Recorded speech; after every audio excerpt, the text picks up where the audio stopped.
مثلا بچہ کہے کہ بابا فلاں بچہ گالیاں دے رہا ہے، میں کیوں گالی کیوں نہیں دوں؟ تم کو بیٹا جب کوئی گالی دیتا ہے نا اس کی عزت ختم ہو جاتی ہے، اگر تو بھی گالی دے گا تیری عزت بھی ختم ہو جائے گی۔ بیٹی کو سکھاؤ، بیٹی جو حجاب نہیں کرتی، جو عفت میں نہیں ہوتی، وہ اپنی عزت ختم کر دیتی ہے، ہاں اس کی کوئی ارزش نہیں ہوتی، اس کی کوئی قیمت نہیں ہوتی۔ لیکن اگر تم حجاب کرو گی تو امام حسین کے سامنے تمہاری عزت ہوگی، حضرت عباس کے سامنے تمہاری عزت ہوگی، جناب سیدہ فاطمہ کے سامنے تمہاری عزت ہوگی۔ تو بچے کو اس طرح سمجھاؤ اور اسے بتاؤ کہ عزت کیا ہے، ذلت کیا ہے۔ اور خطرناک معاشرہ یہ ہے کہ یہ عزتوں اور ذلتوں کی جگہوں کو بدلتے ہیں۔ آج ایک خاتون ٹک ٹاک پہ بے حیائی پھیلاتی ہے، ٹی وی والے اسے عزت دیتے ہیں، یہی شیطان کا کام ہے۔ اگر کوئی حسین ابن علی کا سر قلم کرنے جا رہا ہے اسے عزت دی جاتی ہے، انعام دیا جاتا ہے، مقام دیا جاتا ہے، پوسٹ دی جاتی ہے کہ تم نے حسین کا سر قلم کیا ہے۔ یہی شیطان کا کام ہے کہ عزت اور ذلت کی جگہ کو بدل دو۔ جس چیز میں عزت ہے اسے ذلت کر کے دکھاؤ، جس چیز میں ذلت ہے اسے عزت کر کے دکھاؤ۔ ایک ڈانس کرنے والی، ایک گویا، ایک بدبخت، ایک اوریانی پھیلانے والی خاتون کو معاشرہ کیا دیتا ہے؟ عزت، اس کو رسپیکٹ دیتا ہے۔ وہ خاتون جو اوریانی پھیلاتی ہے اسے انعامات دیے جاتے ہیں، عزت دی جاتی ہے۔ اب ظاہر ہے یہ بچہ دیکھ رہا ہے نا، آپ کو وہ ماحول دینا ہے، اس کو صحیح تعلیم آپ نے دینی ہے کہ بیٹا یہ عزت نہیں ہے، یہ ذلت ہے، یہ دنیا کا دھوکہ ہے، یہ عزت نہیں ہے۔ اصل عزت یہ ہے کہ تم پروردگار عالم کے سامنے عزیز رہو۔ اصل عزت یہ ہے کہ جب تمہیں تمہاری قبر سے اٹھایا جائے تو ملائک تیرے استقبال کے لیے آئیں۔ ابن سعد عزت کے لیے گیا تھا نا، اور اس نے عزت کس کو سمجھا؟ حکومت کو۔ اس زمانے میں آلات اور اسباب الگ تھے، اس نے کہا مال ملے گا، دولت ملے گی، غلاموں کا زمانہ تھا، کنیزیں خریدوں گا، اتنی شادیاں کروں گا، بڑا گھر لوں گا، بڑا باغ بناؤں گا۔ تو وہ ان چیزوں کو عزت سمجھ رہا تھا۔ تو فرمائے یہ آپ کی ڈیوٹی ہے کہ بچوں کی سیلف رسپیکٹ، پھر اسے بتائیں کہ رسپیکٹ کس چیز میں، رسپیکٹ گالی میں نہیں ہے، عزت گالی میں نہیں ہے، عزت اچھے کردار میں ہے، عزت اللہ کی اطاعت میں۔ صلوات پڑھے محمد و آل محمد۔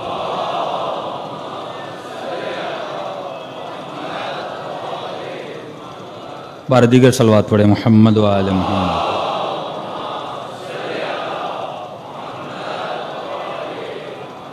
وَأَجِّلْ فَرَجَهُمْ، اور فرمایا کہ جتنی مرتبہ آپ اس بچے کو ڈانٹتے ہیں، مارتے ہیں، تو ایک طرح سے اس کا جو مائنڈ ہے وہ آف ہو جاتا ہے، کام کرنا چھوڑ دیتا ہے، بچہ ہینگ ہو جاتا ہے۔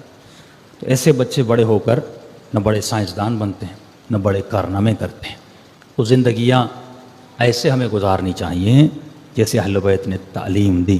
لیکن ایشو یہ ہے کہ نہ ہم پڑھتے ہیں نہ ہم سنتے ہیں۔ فرمایا سب سے بڑی نشانی ایک بے وقوف کی یہ ہے، وہ اپنی غلطی کو تسلیم نہیں کرتا۔ اسے پتہ بھی ہوتا ہے میں غلط ہوں، لیکن کرتا ہے، لاپرواہ ہوتا ہے۔ ایسے انسان کی قیامت میں سزا بہت ہے۔ آیت اللہ بہجت کے پاس لوگ گئے، قبلہ ہمیں نصیحت کریں۔ انہوں نے کہا سب سے بڑی میری نصیحت یہ ہے، کتنا پیارا جملہ گولڈن ورڈز کے ساتھ اپنے گھروں میں لگائیے۔ فرمایا میرے لال، جتنا پتہ ہے اس پر عمل کر۔ یہ زندگی کی سب سے بڑی نصیحت ہے کہ جو کچھ تم نے سنا۔ میں ایک جگہ گیا پاکستان میں، اور میں نے مجلس سنی کہ مولانا اچھی مجلس پڑھی۔ میں نے کہا اچھی بات ہے۔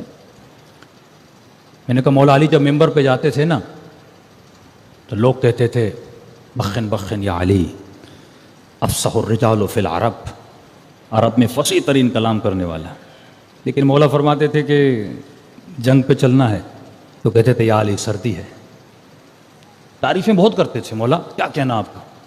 کہ بھائی جنگ پہ چلنا ہے کہ یا علی سردی ہے۔ اچھا، سردیاں چلی جاتی تھی، جنگ پہ چلنا ہے، یا علی گرمی ہے۔ اچھا، پھر کہتے تھے جنگ پہ چلو، نہ سردی نہ گرمی، یا علی بچہ بیمار ہے، بیوی بیمار ہے۔ لیکن جب مولا خطبہ دیتے تھے تو ٹھیک ٹھاک واہ واہ کرتے تھے۔ تو میں نے مجمع کو کہا کہ سارے امام حسین کے ماننے والے ہو، میں نے کہا کتنے لوگ خمس دیتے ہیں، اپنا ہاتھ اٹھائیں۔ تو بڑی مشکل سے اس مجمع میں 6-7 لوگوں نے ہاتھ اٹھایا۔ اس کا مطلب ہم سنتے سب ہیں۔ اچھا اس سے پوچھو واجب ہے؟ کہتے ہاں واجب ہے۔ دیتے کیوں نہیں؟ اس کا کوئی جواب نہیں۔ نماز واجب ہے؟ ہاں مولانا واجب ہے، بھائی پڑھتے کیوں نہیں؟ اس کا کوئی جواب نہیں۔ شریعت کے جتنے واجب احکامات ہیں، وہ خمس ہو، وہ زکوٰۃ ہو، وہ داڑھی ہو، مختلف چیزیں ہیں، سب جانتے ہیں واجب ہے، لیکن بھائی تم کرتے کیوں نہیں؟ اس کا مطلب یہ ہے کہ میرے اندر مقام تسلیم نہیں ہے، میں اپنے نفس کو، اپنی خواہش کو ترجیح دے رہا ہوں، کس کی خواہش پر؟ اہل بیت علیہ الصلوۃ والسلام۔ یہی جہاد ہے، یہی تسلیم تمہارے اندر آ جائے تو تمہیں خدا وہ مقامات عطا کرے جس کا تم نے تصور نہیں کیا، کہ امام حسین جیسا امام، اللہ کی آواز آتی ہے حسین، بس تیرا رب تجھ سے راضی ہو گیا، اب اپنے رب کی طرف پلٹ کے آ جا۔ ایک شکایت کی امام حسین نے اپنے خدا سے، اے خدا میں امام ہوں، میں معصوم ہوں، میرا بچہ کیوں مارا جا رہا ہے، میرا اکبر کیوں مارا جا رہا ہے؟ لیکن نہیں، سیدہ زینب نے ایک شکایت کا جملہ ملتا ہے، فرماتی ہیں ما رأیت الا جمیلا، ہم نے حسن کے علاوہ، تو سب سے بڑی بیماری ہے عمل نہ کرنے کی بیماری۔ اور جو علماء کے مخالف ہیں وہ میسیجز بھیجتے ہیں، مولانا بڑی بڑی باتیں کر رہے ہیں، اور یہ روایت ہم نے پڑھی ہے کہ امام آئیں گے تو 70,000 پتہ نہیں کتنے مولویوں کی گردنیں کاٹیں گے۔ میں نے کہا یہ ہے عربی عبارت، اور عبارت بھی صحیح ہے، وہاں لفظ مولوی نہیں ہے، 70,000 عالموں کی گردنیں کاٹیں گے۔ کس کی گردنیں؟ عالم۔ عربی میں عالم کسے کہتے ہیں؟ جس کے پاس علم ہو، کسی بھی چیز کا علم، اردو میں کہوں جسے پتا ہو اور اس نے اپنے علم پہ عمل نہ کیا ہو، اسے سزا ملے گی۔ میں نے کہا اس میں سب شامل ہیں، ہر وہ بندہ جسے شریعت کا پتہ تھا، واجب کا پتہ تھا، حرام کا پتہ تھا، اگر اس نے عمل نہیں کیا تو امام زمانہ اس عالم کو سزا دیں گے کہ جس نے اپنے علم پر عمل نہیں کیا۔ تو کئی لوگ روایات میں ملتا ہے کہ بڑے جوش و جذبے سے مولا کے ظہور کی دعائیں کریں گے، لیکن جب امام آئے گا تو پچھتائیں گے کہ کاش تھوڑی دیر سے آتا، کیونکہ ظہور کے بعد مہلت نہیں ملے گی۔ ابھی جی رہے ہو، مہلت ہے، خود کو سدھار لو، لیکن جب مولا کا ظہور ہو جائے گا ذرہ برابر مہلت نہیں ملے گی۔ امام فرمائیں گے اور کتنی مہلت دوں، کتنے محرم تم نے سنے، کتنی شہادتیں تم نے سنی، کتنی مرتبہ سنا کہ علی اصغر کو شہید کیا گیا، میری ننھی سی سکینہ کو تماچے لگے، اتنے سال میں غیبت میں رہا، علم تجھ تک پہنچا تھا لیکن تم نے اپنے علم پہ عمل نہیں کیا تھا۔ بہت سخت زمانہ ہوگا امام زمانہ کا زمانہ۔ جنگ جمل کیوں بپا ہوئی؟ لوگوں سے عدل علی ابن ابی طالب برداشت نہیں ہوا۔ طلحہ یا زبیر یا علی، ہم نے تجھے خلافت دلوائی ہے۔ امام نے کہا کیا چاہتے ہو؟ کیا تم نے سنا نہیں میں نے اعلان کیا تھا کہ علی کی عدالت تم سے برداشت نہیں ہوگی؟ ہم نے تو سوچا تھا یہ باتیں ہیں۔ امام فرماتے ہیں نہیں، جب وہ دیا بجھاتے ہیں تو سمجھ جاتے ہیں کہ علی کچھ دینے والے نہیں ہیں۔ علی سے دشمنی نہیں تھی، عدل علی ابن ابی طالب سے دشمنی تھی، کیونکہ امام کا جو فیصلہ ہے، اور بالاخص جو امام زمانہ کا فیصلہ ہوگا، وہ صرف ظاہر پر نہیں ہوگا، ظاہر پر بھی ہوگا، باطن پر بھی ہوگا۔ دعا کریں کہ پروردگار عالم ہمیں توفیق اطاعت دے، ہمیں یہ توفیق دے جو سنتے ہیں ان باتوں پہ عمل کریں۔ کچھ لوگوں کی مثال قرآن دیتا ہے، اولئک وقر فی آذانہم، کچھ لوگ ایسے ہیں جیسے کانوں میں پتھر ہیں، ایسے سنتے ہیں جیسے سن نہیں رہے، سن کے انسنی کر دیتے ہیں۔ قرآن کہتا ہے یہ قیامت کے دن بھی بہرے ہو کر اٹھیں گے، آنکھوں سے دیکھا تھا عمل نہیں کیا تھا، یہ اندھے ہو کر اٹھیں گے۔ تو اگر قیامت کے دن بینائی چاہتے ہو، شنوائی چاہتے ہو، تو زندگی ایسی گزارو جیسی اہل بیت نے کہی ہے۔ صلوات پڑھے محمد و آل محمد۔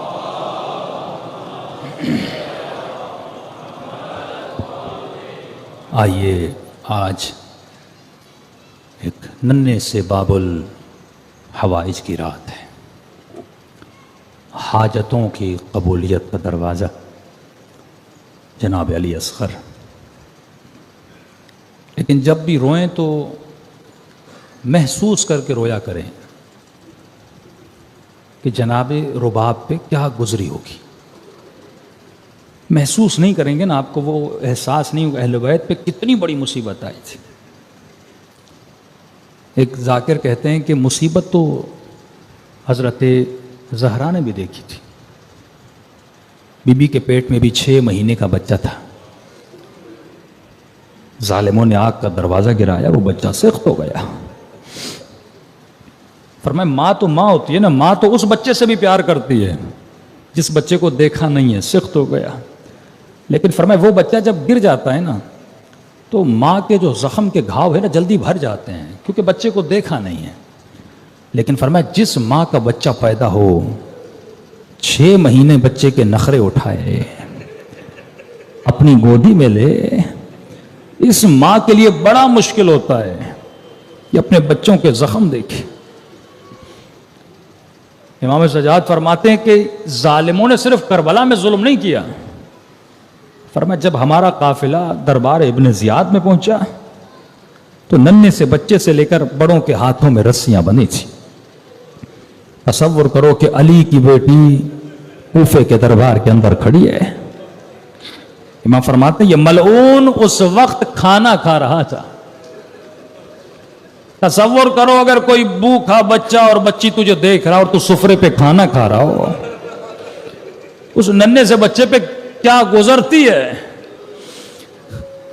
کہ ملعون کھانا کھا رہا تھا، سامنے کٹی ہوئی گردنیں پڑی ہوئی تھی اور پوچھتا جا رہا تھا یہ کس کی گردن ہے، یہ کس کی گردن ہے، یہ کس کی گردن ہے.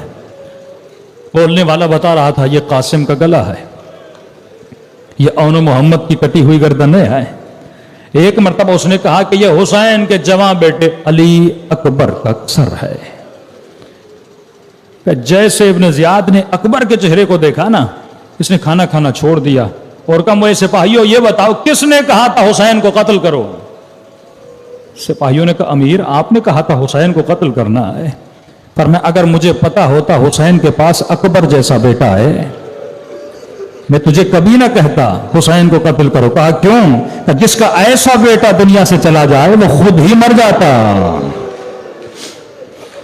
اسے تجھے مارنے کی ضرورت نہیں تھی.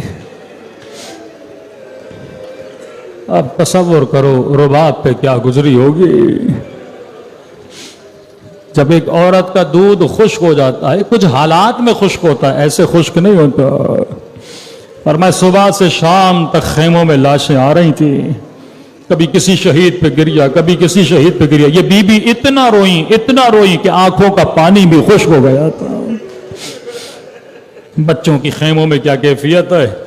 سیدہ زینب فرماتی ہیں ایک مرتبہ خیمے میں گئی، ایک 4 سالہ بچہ آیا، کہا پپھی اماں بہت پیاس لگی ہے. میں نے کہا میرے لال پانی نہیں ہے. کہا پپھی اماں جو عقیل کے خیمے ہیں نا، عقیل کے بچوں کا خیمہ، شاید وہاں پہ پانی پڑا ہو. بی زینب فرماتی ہے میں جانتی تھی وہاں پانی نہیں ہے، لیکن بچے کا دل رکھنے کے لیے میں بچے کو اس خیمے میں لے گئی. لیکن جیسے جیسے جا رہی تھی 2 اور بچے مل جاتے تھے، 4 اور بچے آ گئے، یہاں تک کہ 25 بچے جمع ہو گئے. جب اس خیمے میں پہنچی تو وہاں بھی پانی کا ایک قطرہ نہیں تھا. جہاں پہ مشک پڑا تھا بچوں نے اس جگہ پہ خود کو گرا دیا تاکہ جسم کو تھوڑی ٹھنڈک مل جائے. یہ پھر بھی 4-5 سال کے بچے تھے، لیکن تصور کرو علی اصغر پہ کیا گزری ہوگی. سیدہ زینب فرماتی ہے میں نے دیکھا رباب نے اپنی قمیص کو لیا اور اس قمیص سے اپنے بچے کو ہوا لگانے لگی کہ شاید میرے بچے کے بدن کی حرارت کم ہو جائے. یہ باب الہوا جائے، یہ باب الہوا جائے. ایک ظاہر کربلا گیا، کہتا ہے میں نے دیکھا کہ یہ اکبر، یہ قاسم، یہ گنج شہداء، لیکن میں نے بڑی کوشش کی مجھے پتا چلے کہ علی اصغر کی قبر کہاں ہے. بہت ڈھونڈا، بہت پوچھا، لیکن پتا نہیں چلا. خواب کے عالم میں دیکھا امام حسین ہے. امام نے فرمایا اے ظاہر آج کے بعد میرے اصغر کو تلاش نہ کرنا، میرے اصغر کی کوئی قبر نہیں ہے. کہا مولا پھر علی اصغر کہاں ہے؟ فرمایا سجاد نے اصغر کو میرے سینے پہ رکھ لیا.